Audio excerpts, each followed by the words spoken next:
Hello, everyone. So my name is Riccardo Di Nuzzo. This is my email, if anyone wants to get in touch.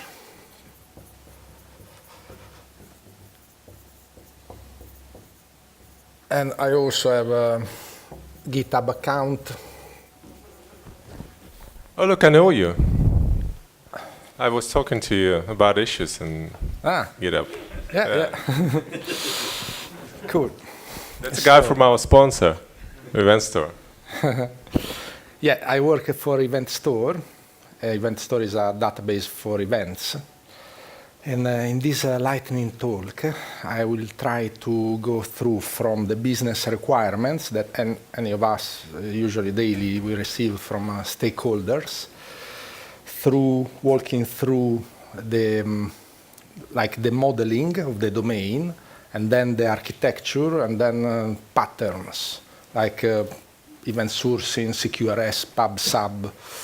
And let's see if we can pack all together in less than 15 minutes.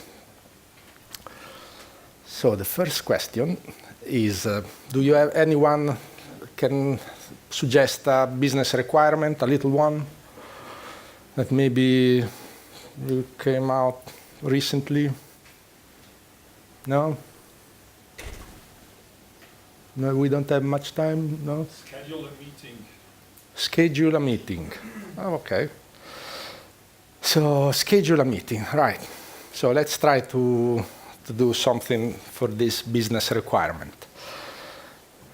So I can imagine that we receive this business requirement. We would like to implement a solution based on event sourcing, yeah, DDD event sourcing, using maybe CQRS, and we also want to integrate with a legacy system, because usually when you start building up event sources, because you had enough of a legacy system, but you need to deal with them. So the suggestion is never try to rewrite a legacy system, always build small bubbles around. So this will be like a small bubbles around another legacy system. So to model the domain, we can try to write, for example, the first command that trigger the processing. So I'm going to use like event storming artifacts. So a command for schedule meetings could be schedule meeting.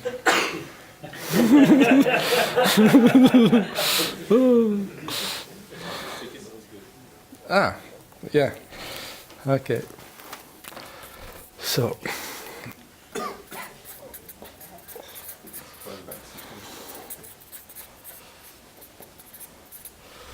Yeah, so we receive this command, and then we can process this command. So we can have our meeting. Now I'm doing it like very quick without overthinking on the modeling, just to get through the business requirement and start to also to architecting a potential solution candidate. As you probably know, the first time that you try, you will probably fail. So it's an iteration. Maybe the next time we figure out better the domain and so on, and then at the end we'll get it. So I don't know. I can imagine the handler for this command. We can call it like an aggregate, like meeting service, meeting aggregate. Meeting. And this will process the command, and at the end of the processing, there will be some domain events that contain the results of the processing. So, Meeting setup. Yeah, easy.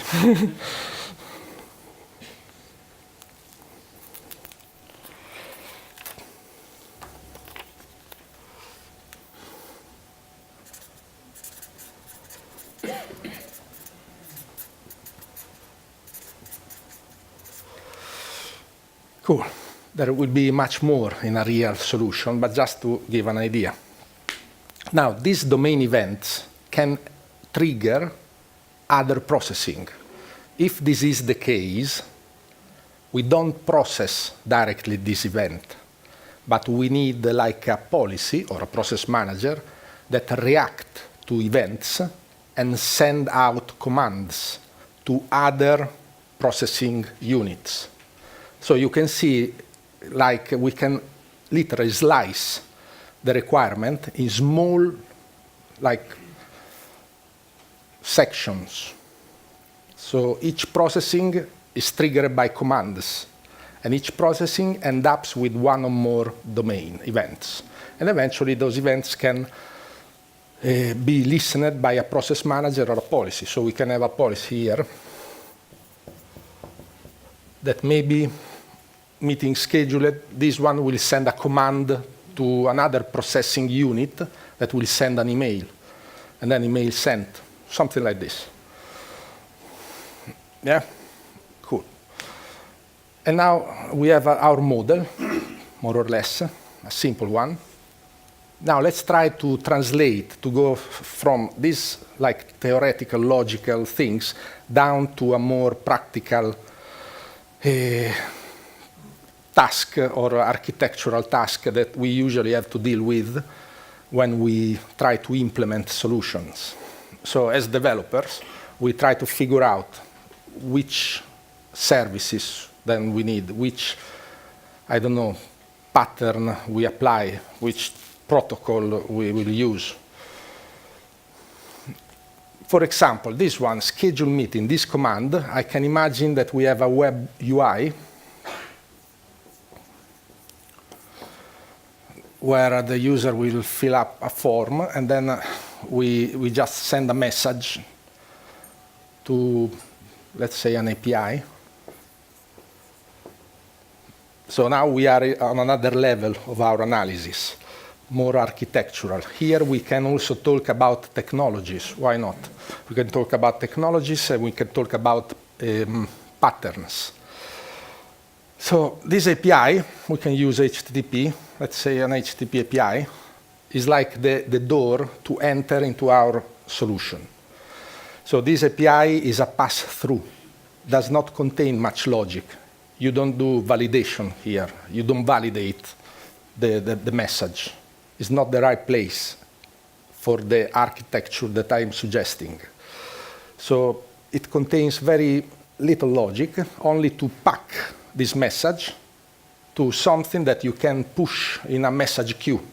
For example, Event Store or Kafka, or depending on your technology. So this is an HTTP API. This one will send the message through a stream. We call streams message queues. Streams in Event Store, message queue in other system, Kafka topics, whatever. And then on the other side, we need something that now processes the message. So we will build up our meeting aggregate that contains the methods to process the message. So this is our aggregate. Around it, there will be an app service. Around it, there will be an host, like the hexagonal, the onion architecture, hexagonal architecture. So if we open our microservices, usually we see this type of like onion layers.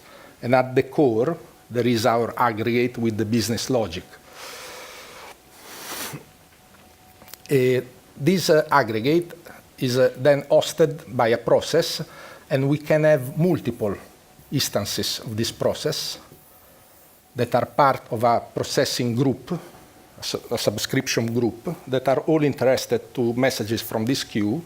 An Event Store will send, using a round-robin strategy, messages at least once to each of them. And then they will start processing. Yeah, so this is a simple pub/sub, nothing fancy. Pub/sub is like with Kafka message broker. At the end of the processing, the method will raise domain events.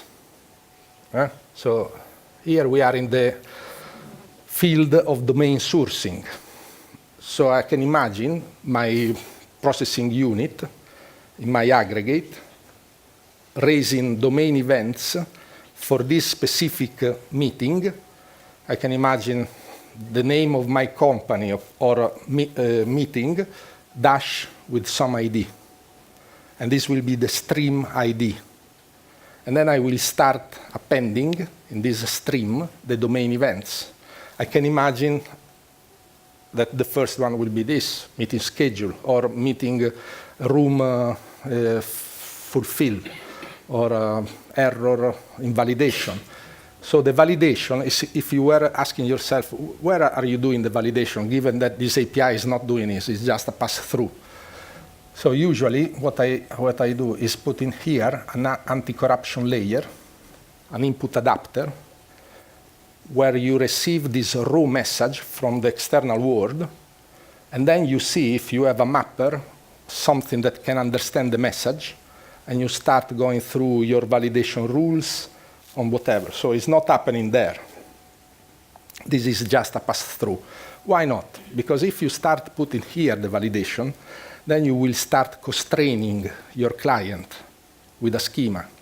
I don't like constrain clients with schema. I rather prefer let them send messages, and then eventually here I will publish an event that is validation exception with some more details. And then there will be something that will inform the web UI. Sorry, I don't understand you. There is something wrong. So this is called also a weak schema validation. So here we start filling up our stream with domain events. And then meeting is scheduled. Now, we have a legacy system here, writing data to SQL Server, and we want to interact with it. So we need to deal with the legacy system. So this is just a new small bubbles around a big bubble that is our monolith already there. Now, this system needs to know which meeting has been scheduled. So this system is not listening from there, but is listening from the domain events. And therefore, we create a synchronizer. I call it synchronizer. We can call it output adapter, whether this is an input adapter and this is an output adapter, or synchronizer. This process is a separate little app that listens for domain events. And when a domain event that is relevant for it happen in the domain, is notified automatically by our event store, and then it will handle this domain event, just keeping up to date our SQL Server. And here we are with the CQRS and with event sourcing. Maybe 15 minutes were too much. Just a moment.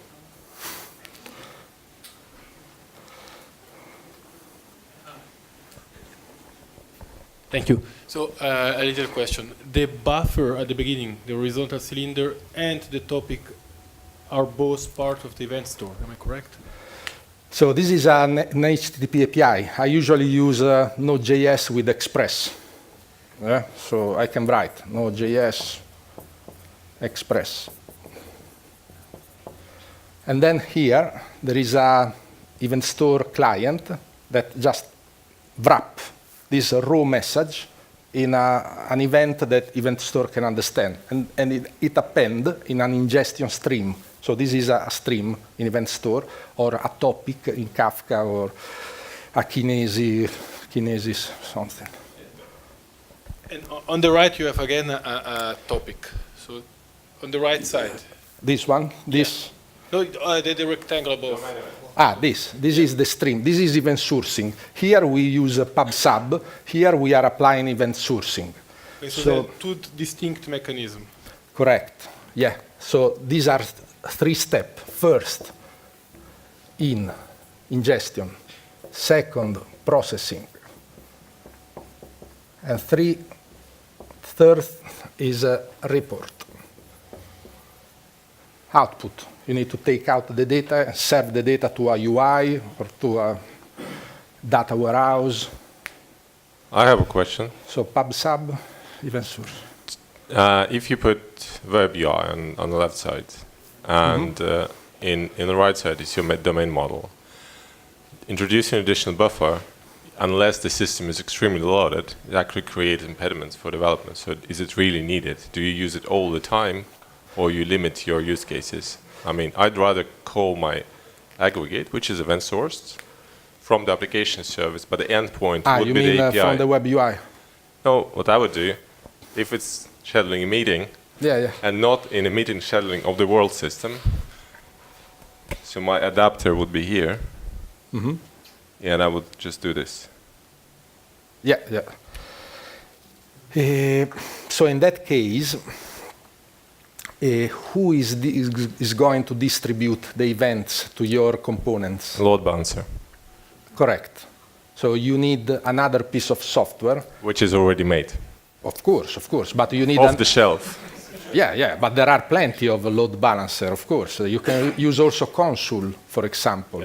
Or you can use another load balancer. What I'm saying is that if you want to use the horizontal scalability of the tool that you are using for event sourcing, that is called competing consumers, you can do in that way. So this is just an approach. Okay.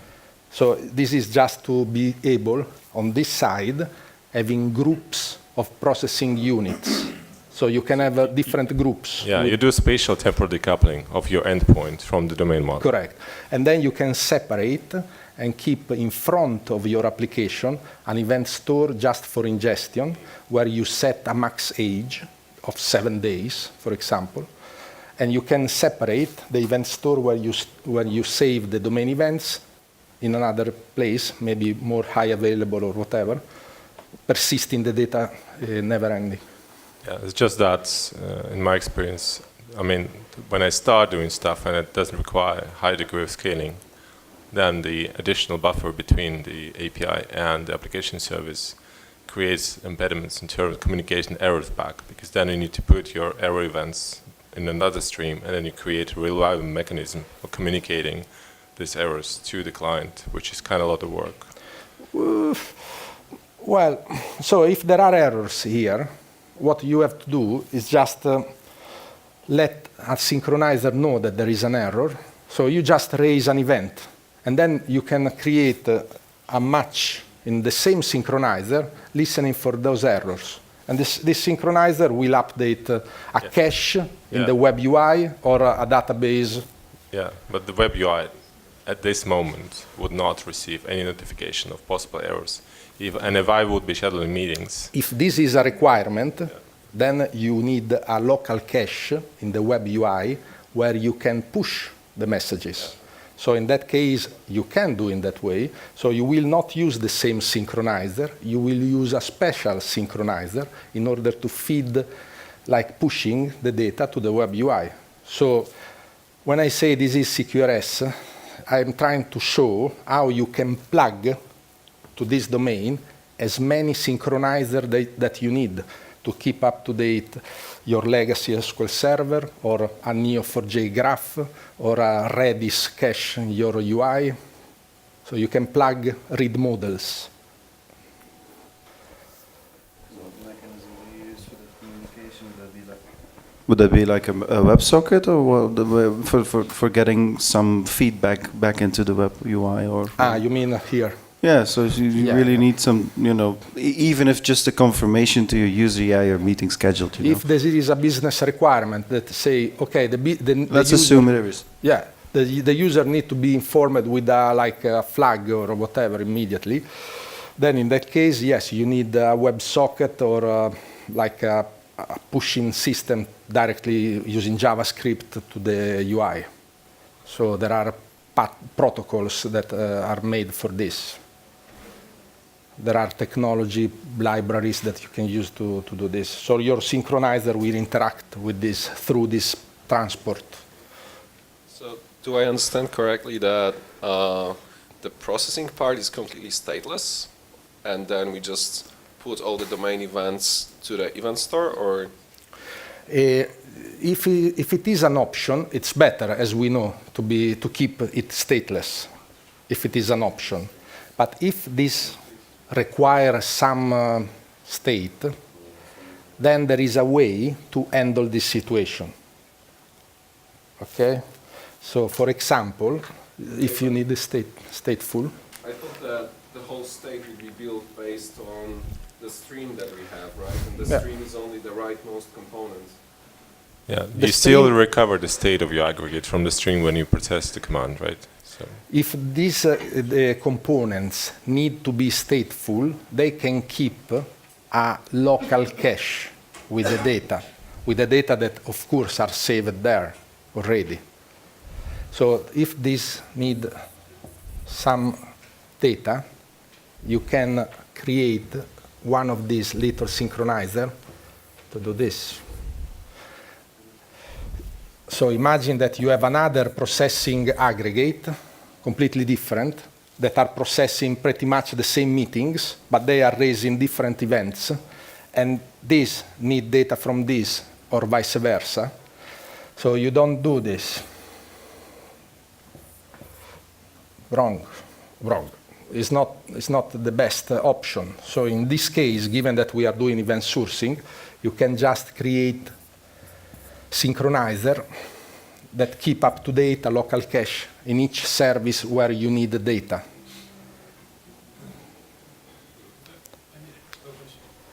The data then can have a window to say, okay, now this is stale or not, if you need to deal with eventual consistency.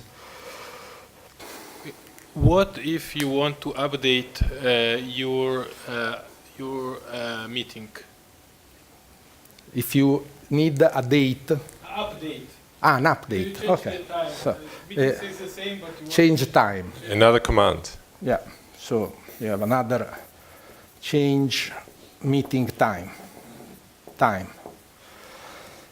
And then this will follow the same through system. So the first time that you send it, our input adapter, our anti-corruption layer, will receive this raw message, will try to find a mapper to map it to a command, and will not find it. So we can then raise an exception, and the developer can see, okay, we don't have a mapper. And then you implement something here in order to understand this new message, map this raw message to a proper, well-known message, and then through the application service, you send it to the right method in your aggregate, and then at the end, your application service takes back all the events, uncommitted events, and will keep up to date the stream. And then all these will be updated consequently. Can you spend a few words on how you maybe can you spend a few words on how you regathered that very aggregate you want to update from the event store? How you rebuild the aggregate? Yeah. This is a good question. So in that case, you need the current state of your aggregate when you handle the command. Yeah. This is a case where you just read all the events that are already saved in the stream, and you reapply the events. This is one of the benefits of event sourcing. You reapply the events from 0 to the end in order to build the current state. So this will take time. So if you want to reduce time, you can have a snapshot. But usually it doesn't take much time because you don't have many events in the same stream, because it's better if you keep one entity, one stream, instead of having one stream with all the entities. Yeah, thank you very much. Pleasure.